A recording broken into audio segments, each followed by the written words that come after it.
जगन्नाथ जी श्री मंदिर छोड़कर जा रहे हैं, पर क्यों? बंगाल में एक भक्त रहते थे, रामदास। उनका नियम था कि हर एकादशी पर वे पैदल बंगाल से जगन्नाथपुरी जाया करते थे। वहां जाकर वे सुबह समुद्र में स्नान करते, महाप्रसाद पाते और फिर रात को शयन आरती के बाद मंदिर के बाहर बैठकर कीर्तन करते। महाप्रभु जगन्नाथ जी उनसे बहुत प्रसन्न रहते थे और उन्हें अपार प्रेम करते थे। धीरे धीरे समय बीता और रामदास वृद्ध होने लगे। अब उनके शरीर में पहले जैसा बल नहीं रहा, लेकिन उन्होंने अपना नियम नहीं छोड़ा। उनका मन अब भी वही था, भक्ति में अटल। महाप्रभु जगन्नाथ जी को उस पर दया आ गई। जब अगली एकादशी पर रामदास पुरी पहुँचे और कीर्तन कर रहे थे, उन्होंने नेत्र बंद किए हुए प्रभु का ध्यान लगाया। तभी उनके ध्यान में जगन्नाथ जी प्रकट हुए और बोले, रामदास, तू अब पुरी मत आया कर, मुझे बड़ा कष्ट होता है। रामदास बोले, महाप्रभु, आपको कष्ट होता है इसलिए मैं समझता हूँ कि अब आना ठीक नहीं, पर यदि अगली एकादशी को आप मेरे सामने नहीं होंगे तो मेरे प्राण ही निकल जाएंगे नाथ। जगन्नाथ जी बोले, ठीक है, तो एक काम तो किया जा सकता है जिससे तुझे पुरी भी ना आना पड़े और तू मेरा दर्शन भी कर ले। रामदास बोले, वो कैसे संभव है?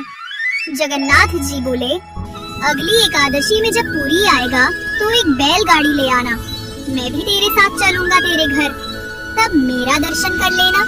प्रेम से दिन भर मुझे ही देखता रहना, मैं तुझे देखता रहूंगा। रामदास बोले, अरे नहीं महाप्रभु, आप तो सुख से विराजो, मैं आ जाऊंगा, मुझे कोई कष्ट नहीं होगा। लेकिन जगन्नाथ जी बोले, अब तो हमने मन बना लिया है, मैं तो तुम्हारे साथ ही जाऊंगा, और वो भी अगली एकादशी पर। रामदास खुश भी हुए और दुखी भी। अगली एकादशी जब आई तो रामदास बैलगाड़ी में बैठकर आए। सब पंडा पुजारी बोले, अरे रामदास, आज बैलगाड़ी से आए हो, कुछ विशेष है क्या? रामदास बोले, नहीं नहीं, बूढ़े हो गए हैं ना, इसलिए। रात का समय था, शयन आरती हो चुकी थी। रामदास बैठे थे, प्रतीक्षा कर रहे थे कि कब आएंगे। तभी क्या देखते हैं, पीताम्बरी पहनकर, सिर पर मोर पंख लगाकर साक्षात महाप्रभु जगन्नाथ मंदिर से बाहर आ रहे हैं। और ऐसे ही नहीं आ रहे, अपने सब अंग वस्त्र एक पोटली में बांधकर रामदास के समीप आ रहे हैं। रामदास ने कहा, फिर सोच लो, चलना है कि रुकना है? तो जगन्नाथ जी ने कहा, अब तो तय हो चुका है कि चलेंगे हम तुम्हारे संग ही। रामदास मन में सोच रहे थे, मैं तो मना कर रहा हूँ, पर इन्हें ही आना है मेरे साथ।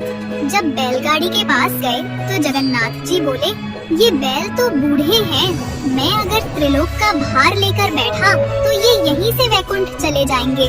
भोले रामदास बोले, अब तो यही मिला मुझे, इसी से काम चला लो। जगन्नाथ जी ने कहा, ठीक है। जैसे ही उन्होंने हाथ फेरा बैलों के ऊपर, वैसे ही दोनों बैल तंदुरुस्त हो गए। जगन्नाथ जी बोले, हटो, हम चलाते हैं, ये हमारी काम की है। रामदास बोले, मैं ही चला लूंगा, आप छोड़ो। जगन्नाथ जी बोले, नहीं, मैं ही चलाऊंगा। सामने बैल हाँकते हुए द्वारकाधीश थे और पीछे सीधे साधे रामदास बैठे थे। जैसे ही मंगला आरती का समय हुआ, वैसे ही सब पुजारी बोले, ये सुभद्रा जी और बलभद्र जी तो हैं, पर जगन्नाथ जी कहाँ गए? सब जगह हल्ला मच गया, जगन्नाथ जी चोरी हो गए, ढूंढो। सबका शक गया रामदास के ऊपर, क्योंकि रामदास ही वहाँ रात भर रहते थे। जगन्नाथ जी को पता चल गया था कि सब पंडा पुजारी रामदास के पास आ रहे हैं। वो अभी पुरी की सीमा से बाहर नहीं गए थे। तो जगन्नाथ जी ने कहा, रामदास, तुम मुझे कहीं छिपा दो, सब पंडा पुजारी आ रहे हैं तुम्हारे पास। पास में ही एक तालाब था, उसके पीछे एक गुफा जैसी बनी थी। तो रामदास ने जगन्नाथ जी को वही छिपा दिया, लेकिन उनकी पीताम्बरी का एक कोना बैलगाड़ी में रह गया।